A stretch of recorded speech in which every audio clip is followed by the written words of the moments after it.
Walitti deebinirraa kabajamtoota hordoftoota keenya waltajjii marii ispoortii dilbata ganamaa hordofaa jirtu dhimmoota bargamaa ilaalla. Premier League'n England torbee 31ffaan kaleessa taphoota ciccimoo jedhaman lama keessummeessee jira. Abbee hirmaannaa Champions League kilaboota Awurooppaa bara dhufuu argachuudhaaf kilaboonni morkachaa jiran sadarkaan isaanis walitti dhiyoo kan ta'e Liverpool fi Chelsea dirree isaaniitiin ala imaluudhaan mo'amanii jiru. Liverpool tarii Champions League'dhaan Galatasaray irrattiin ga'umsa inni mul'ise abdachiisaa ture. Haa ta'u malee garuu irra deebiidhaan Premier League'dhaan ga'umsa gadaanaa mul'isaa jiru kan itti fufedha. Amexittiin Brightonin goolii 2-1 kan mo'ame tarii jalqaba irrattiin hanqinoonni isa mudataniiru jechuun ni danda'ama. Sababa Ogokitikeen sababa miidhamaatiin jijjiirame daqiiqaa arfaffaa irratti dirreedhaa ba'ee jira.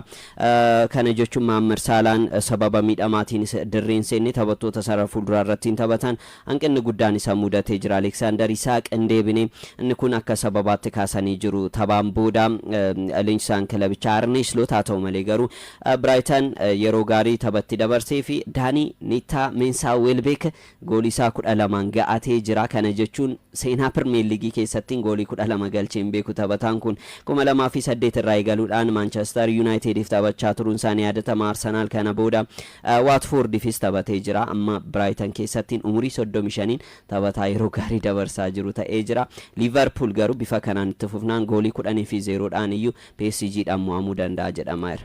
Steve Warnock yaada kana kan kenne akkaataa kaleessa taphateen tapha PSG waliin qabu gara Parc des Princes deemuudhaan akkaataa kana kan taphatu taanaan taphataan duraan Liverpool Steve Warnock 10-0dhaan ni mo'atama jechuudhaan leenjisichi kan isaan dubbatanii roobii darbee kilabichi Champions League Awurooppaatiin akkaataan Liverpool ittiin dhiyaate bara dorgommichaatiin ga'umsa olaanaa bara dorgommii kan ittiin mul'ise kan ture garuu itti fufiinsa qabaa kan jedhu sana yeroos kaasaati kan turre yeroo walumaan taphicha dabarsaati turre kaleessa garuu Liverpool isa bara dorgommichaatiin rakkate isa hanqina guddaa qabu sana Liverpool kan argine kilabichi keessattuu akkaataan pireesitiin gochaa ture dhiphuu keessa galchuu irratti tapha darbeen sana fooyyessee deebi'eeti kan ture. Kaleessa garuu yeroo taphattoonni kilabichaa kubbaa buufachuudhaaf sochiin taasisan sun laafaadha kan ture. Kubbaa qilleensarraa fi lafarraas tokkoon salphumatti mo'atamaati taphattoonni Liverpool kan isaan turanii carraa uumuudhaanis hanqina guddaa kilabichi kan qabuudha kan ture. Tapha to'achuu kan jedhamu isaanis ammoo hanqina guddaadha kan qabu kan ture. Kaleessas kanneen rakkooleen kanneen hundinuu gama Liverpooliin sirriitti kan itti mul'ateedha jennee kaasuu kan dandeenyudha. Deeggartoonni Liverpool keessattuu Sky Sport taphichaan xumuramuu taphichaan booda deeggartoota Liverpool muraasa dubbisaatti kan ture. Deeggartoonni kilabichaa hedduun harka dhibba guutumatti kan jedhamu hoggansi kilabichaa battalumatti leenjisaa kilabichaa Arne Slot gaggeessuudhaan leenjisaa biraa keessattuu ammoo Steven Gerrard hanga xumura dorgommichaatti kilabicha dursuudhaan hirmaannaa Champions League Awurooppaa kilabicha akka milkeeffatu gochuu baannaan taphattoonni murteessoo kilabichaa Soboslaayfaa Champions League Awurooppaa kilabicha hirmaannaa argachuu baannaan kilabicha keessan turanu. Kanaaf hoggansi kilabichaa murtoo kana dabarsuu qaba jechuudhaan deeggartoonni kilabichaa Sky Sportitti kan isaan himanii ga'umsa kaleessa Liverpool mul'iseerraa ka'uudhaan qabxiin sadii kaleessa Brightoniif salphumatti ni malaaf jennee kaasuu kan dandeenyu. Keessattuu boqonnaa deebii Liverpool dirree keessan turre jennee kaasuu kan dandeenyudha. Goolii galchee qabxii eegsifachuudhaaf waan taphatudha kan fakkaatu gama hundaanuu olaantummaan kan irraa fudhatame qabxii murteessaa yeroo sadiisa barbaachisu irratti hirmaannaa Champions League Awurooppaa argachuudhaaf yeroo morkachaa jirutti yeroo murteessaa kanarratti garuu Liverpool kaleessa salphumatti harka Brightoniif kan kenne qabxii murteessaa kaleessa sadii Liverpool dhabe kun garuu Aston Villa akkasumas Manchester Unitediif carraa guddaadha jennee kaasuu kan dandeenyudha. Manchester United yeroo jimaata darbee qixa bahuudhaan qabxii tokko milkeeffateera. Aston Villaan kan injifatu taanaan ammoo daranuu hirmaannaa Champions League Awurooppaa akka milkeeffatuuf daandii kan isaaf saaqudha. Liverpool fi Chelsea kaleessa carraa guddaa of jalaa fashaleessaniiru. Eeyyen bara kana tapha Premier League kurnaffaa mo'amuusaati gareen Arne Slot Liverpool kanaan alattiin kaasuu kan dandeenyu abbee sararratti saasaanii akkasuma goolii gaarrattiin Alisson Becker gaafa hin jiraanne Giorgio Mamardashviliin hagam akka rakkatu ilaalaa turuun keenya ni yaadatama amma goolii 42 irratti kan gale bara dorgommii kana qofa Premier Leagueedhaan kana jechuun waggoottan lamaan darban goolii keessummeesseen kan caaluudha jennee kaasuu ni dandeenya kanaaf gareen kun ittisarrattis amma ittisa gidduu irratti taphattoota taphatan Virgil van Dijk umurii isaatii wal qabatee kaasuu kan dandeenyudha hanqina ittisuusaa Konate dogongoroota hojjetu kaasuu ni danda'ama kanaaf inni kun gareen Arne Slot goolii galchuullee baatu goolii isaa akka eegganne wantoota taasisan keessaa isa tokkodha jechuu ni dandeenya Chelseanis tarii kilaboonni lamaan abbee osoo injifatanii Chelsea akkasuma Liverpool sadarkaa arfaffaarra kan jiru Aston Villa gara sadarkaa ja'affaatti gadi buusuudhaan bakka hirmaannaa Champions League argamsiisuu danda'u sadarkaa arfaffaa fi shanaffaa fudhachuu danda'u turan sanatti fayyadamuu hin dandeenye amma Aston Villaanis tapha qixxeessituu tokko ni qaba carraa sanatti fayyadamuu argatee jira Chelsea garuu amma tapha afur walitti aansuudhaan mo'amee jira Liam Rozenyin garee kana akka jijjiiraniif bakka Enzo Maresca kan bu'anii garuu inuma sana gadi argine jechuun ni danda'ama gama Chelsea tiinis kan kaasuu dandeenyu ittisarrattiin goolii eegaarratti keessaayu Robert Sanchez hagam Chelsea akka madaalle taphattiin argine keessaa isa tokkodha jechuun ni danda'ama maalumaaf iyyuu garuu Beetton goolii lama akkasuma Ilian Ndiayen lammiin Senegal goolii tokko galchee jira tapha kana irrattiin Ilian Ndiayen lammiin Senegal akkasuma Papage taphataan lammii Senegal biroo erga goolii galchaniin booda erga gooliin kun galeen booda gara ija kaameraa imaluudhaan quba isaanii lama agarsiisuudhaan waancaa Afrikaa lama arganneera jedhamuudha jechuudhaan waancaa harkaa deebuudhaan gara Morocco imales kan keenya jechuudhaan yerootti dhaadatanidha kan ture maalumaaf iyyuu garuu Evertoniif yeroo gaarii inuma bakka hirmaannaa waltajjii Awurooppaa isaaniif argamsiisutti Everton yerootti dhiyaachaa jirudha Chelsea garuu tapha afur walittaansee mo'amuun Rozenyin yerootti murtoo biraa fudhachuu qabudha jedhee yaada. keessattuu dogoggora goleegaa jijjiiraati kan isaan jiran Champions League Awurooppaatiin Jorgensen fayyadamaniiti kan isaan turanii goleegaan kunis Champions League Awurooppaatiin dogoggora hojjechuudhaan PSGdhaan mo'atamanii dorgommii keessaa kan isaan ba'anii Sanchez ga'umsi mul'isu beekamaadha kaleessa gooliin osoo hin galiin dura kubbaan kennameef salphumatti Beetoon harkaa fudhatee goolii galchuudhaaf inuma Beetotu dogoggora hojjete malee goolii kubbaa sana dogoggora Sanchez hojjete sana harkaa fudhatee kubbaa galchuu ni danda'a kan ture bara dorgommichaa osoo hin galiin dura Chelsean goleegaa mallatteessifachuu qabamoo hin qabu kan jedhu sun xiinxaltoonni kubbaa miilaa sirriitti kaasaate kan isaan turanii Chelsean dogoggora guddaadha kan hojjete Sanchez bara dorgommii darbees deddeebiidhaan bifa wal fakkaatuun dogoggora dhuunfaatiin hojjechaate kan ture kubbaa miilaan taphachuu irratti hanqina qaba kubbaa salphumatti irratti yaalamuu harkasaa lukasaa gidduufaa darbitee kubbaa humni hin qabneefaa yeroo irratti galu argaati kan turre kubbaa qilleensarraa akkasumas rogarraa dhufee paanchuu gochuudhaan gara irratti kan galle deebisuu irratti goleegaa hanqina guddaa qabudha kaleessas kana kan argine kanarratti ammoo taphattoonni Chelsea kaleessa irratti sarara turan gidduura turan kubbaa salphumatti taphattoota Evertoniif dabarsanii kennaati kan isaan turanii salphumatti harkaa fudhatamaati kan turanii kubbaa sirnaan to'achuuf illee irra deddeebiidhaan rakkachaati kan turanii ga'umsi kaleessa taphattoonni Everton mul'isan inuma gooliin ni xiqqaateettee kaasuu kan dandeessudha caalamaa 2-0dhaan dursaa turanii goolii dabalataa galchuudhaaf irra deddeebiin dhiibbaa uume carraa goolii uumuudhaan Chelsea caala Everton kan ture kanaaf Evertoniifis kaleessa qabxiin 3 isaaniif ni malaaf jennee kaasuu kan dandeenyudha ga'umsa dirree keessatti taphattoota Chelsea caala mul'isan irraa ka'uudhaan. Eeyyeni maalumaaf iyyuu amma sadarkaa irrattiin argamaniin Everton taphoota walitti aansee injifachaa jira taphoota 6 darban keessaa 3 kana jechuun qabxii 46 gaachuudhaan sadarkaa 8ffaarra jira garaagarummaan Chelsea waliin qabu qabxii 2 qofadha daqiiqaawwan qabnu xumuraa kana keessattiin immoo waancaa Kaarabaa'oo marsaa 66ffaa har'a Wembleytti sa'aatii 1 daqiiqaa 30 irraa eegaluudhaan Arsenal Manchester City waliin taphatu haa ilaallu obeen tamsa tamsaasa kallattiitiin karaa toora saayibarii akkasuma karaa reediyootiin tapha kana kan simbiraan ga'u ta'a asumaan akka hordoftoota keenya kan beeksisnu ta'a. Arsenaal abbee Premier League waggaa 22 booda injifachuudhaaf Carabao waggaa 34 booda injifachuudhaaf Champions League seenaa keessatti yeroo jalqabaatiif injifachuudhaaf waancaa FA yeroo 15ffaadhaaf injifachuudhaaf bara kana imala gaarii irratti argama jechuun ni danda'ama. bara kana waliigalaan tapha sadii qofadha Arsenaal kan mo'ame kanaaf imala isaanii kanaaf galaa dabalataa ta'uu kan danda'u waancaa Carabao kanadha. waancaa kana mala tilmaama olaanaan kennamuuf miti ta'us garuu Manchester City waliin kan walitti dhufanii gareen Pep Guardiola leenjisaa gargaaraa isaa ta'uudhaan Mikel Artetaan waggoota afuriif erga hojjeteen boodadha bara 2019 gara Arsenaal kan imale amma City keessattiin Pep Guardiolaan yeroon qabu kan xumurame fakkaata. inni kun bara isaa xumuraa ta'uu danda'a waggaa 10f kilaba kana keessattiin dabarseen seenaa addaa hojjeteera ta'us garuu barri kun waancaa argachuudhaaf yerootti malaa turedha jalaa fashalaa'aa kan deemaa jirudha kan fakkaatu. kanaaf waancaa kana injifachuun xiinsammuu Pep Guardiolaatiif olaanaa ta'uu danda'a. Arsenaal garuu imala waancaa hedduu injifachuudhaaf taasisu keessatti bakka guddaa kan qabaatudha.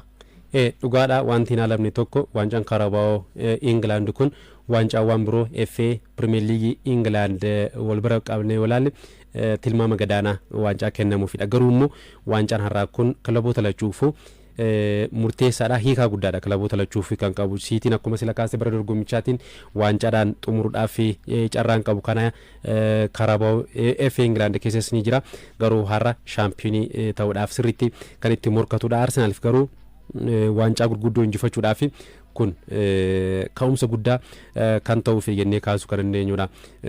gamoo guddaa tokko ijaaruudhaaf bu'uura guddaa si barbaachisa Arsenaal. kanaaf kana booda walitti aansee waancawwan injifachuudhaaf waancaan har'aa kun shaampiyoonii kan ta'u taanaan bu'uura guddaa bu'uura cimaa ta'uu fi kan danda'udha. waancaan kun milkaa'ina Arsenaal gara fuulduraatti fi bu'uura cimaa jennee kaasuu kan dandeenyudha. Pep Guardiolaan waggootaaf kubbaa miilaa England akkasumas akka Awurooppaatti murkataa cimaa akka ta'uu fi Champions League Awurooppaa yeroo jalqabaatiif akka injifatan waancaa Premier League England yeroo shaampiyoonii ta'an dabalatee waancawwan hedduu Manchester City keessatti yeroo milkeeffatan bu'uurri isaanii ni jalqaba. yeroo jalqabaatiif shaampiyoonii kan ta'an waancaa Carabao England bara 2018 kan ture bara 2018 waancaa Carabao shaampiyoonii ta'uudhaan baatii sadii booda waancaa Premier League England kan isaan milkeeffatanii yeroos leenjisichi yeroo waancaa Carabao England shaampiyoonii ta'an yaadni isaan kennan waancaa yeroo injifattu waancawwan birootiif shaampiyoonii akka taatu ofitti amanummaa kee dabalataa waancawwan akka injifattu si gargaara jechuudhaan Pep Guardiolaan yeroos dubbateeti kan ture. sana booda garuu Manchester Cityin waancaa England Premier League England 6 fudhate keessaa 4 walitti aansee shaampiyoonii ta'uudhaan riikardii kan inni fooyyessee yeroo jalqabaatiif waancaa Champions League Awurooppaa kan fudhate kun bu'uurri kana waancaa Carabao England kan ture. Mikel Artetaan waggoota sadii darban garee cimaa ijaareera beekamaadha. garee cimaa ijaare kana garuu wanti tokko isa hafu waancaa injifachuudha kan ture.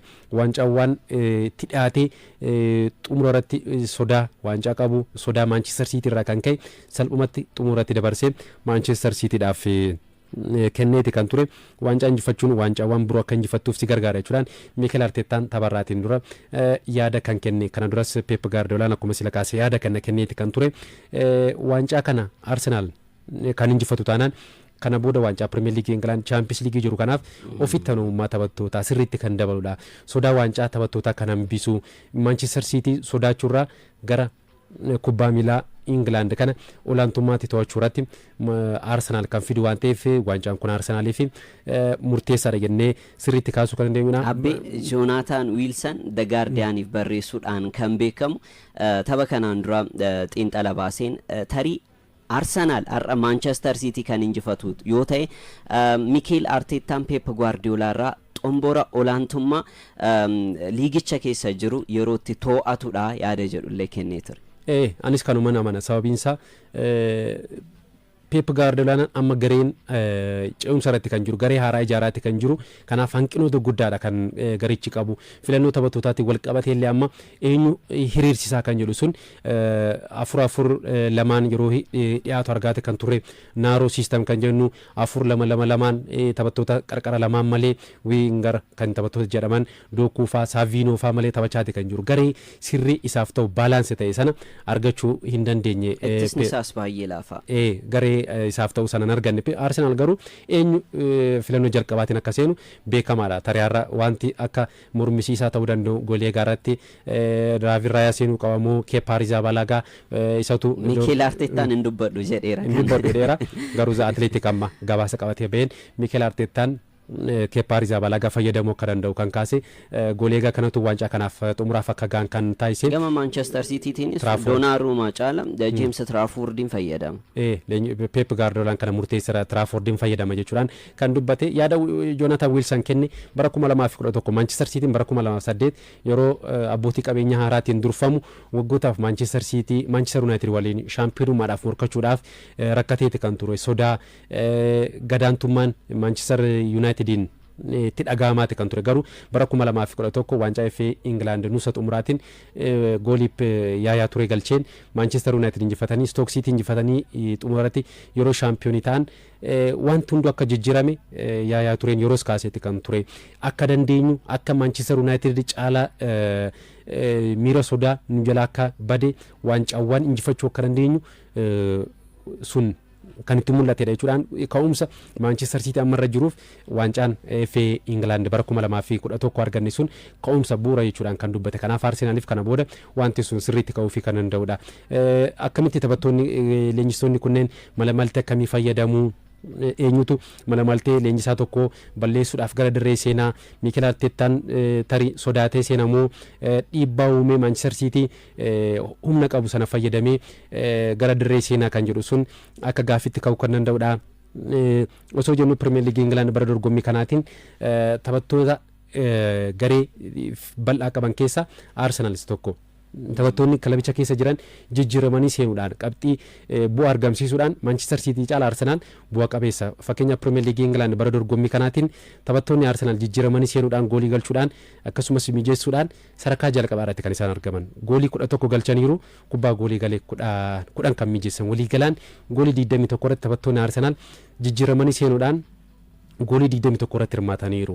Madueke, Martinelli, Doman, Havertz faa jijjiiramee yeroo seenu Gyökeres, Trossard, Eze faa taphattoonni kunneen filannoo jalqabaatiin yeroo seenuu baatan jijjiiramanii seenuudhaan qabxii taphaa jijjiiruudhaan kan isaan beekamu. Manchester City gama kanaan taphattoonni teessoo jiraara kaanii filannoo qabxii taphaa jijjiiran qaba jettee kaaste akka gaafitti kan kaa'isu. Goolii tokko qofa isaayyuu Wolves irratti marsa tapha Premier League England banii isaatiin kan isaan shirkiin galche. Manchester City namoo boqonnaa duraa fi boqonnaa deebii hanqina guddaadha kan qabu. Boqonnaa dura goolii hedduu kan inni galchu. Fakkeenyaaf goolii 35 Premier League Englandiin goolii 35 boqonnaa dura galcheera. Boqonnaa deebii 25 boqonnaa dura goolii 8 irratti galee boqonnaa deebii immoo goolii 20 irratti galeera kanaaf hanqina guddaa kan qabu boqonnaa deebii humna Manchester Cityin xumurachaati kan jiru kanaaf Arsenal tarii boqonnaa deebii taphattoonni jijjiiramanii seenan hanqina guddaa Manchester City kana fayyadamuudhaan injifachuudhaaf carraa qabu jedheen kaasa gama kiyyaan.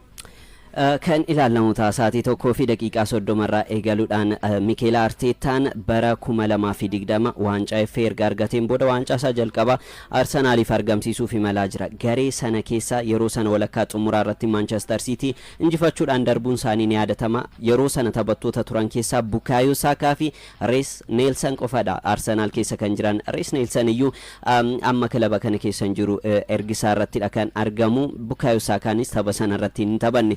Maalumaafiyyuu ergasii garee jabaa akkamii Mikel Artetaan akka ijaare arginee jirra. Manchester Cityin immoo waggoottan darban Pep Guardiola jalatti erga bara 2016 waancaa Premier League 6 waancaa FA 2 waancaa amma ilaalaa jiru kana waancaa Carabao 4 akkasuma Champions League 1 waancaa mo'amtoota Awurooppaa akkasuma waancaa kilaboota addunyaatiin shaampiyoonii ta'uudhaan olaantummaa isaa lafa kaa'ee jira. England keessattiin amma morkiin isaa waliin taasisan gama kanaan kan eegamudha kan ta'u walitti dhufeenya kilaboota lamaaniitiin amma Arsenaal olaantummaa irraa fudhachaa jira taphoota 6 darban keessa Arsenaal 4 qixaba'ee jira 2 immoo mo'amee jira kanaaf Arsenaal olaantummaa qabu kana waancaadhaan dabaluu danda'a kan jedhu galgala sa'aatii 1 fi daqiiqaa 30 irraa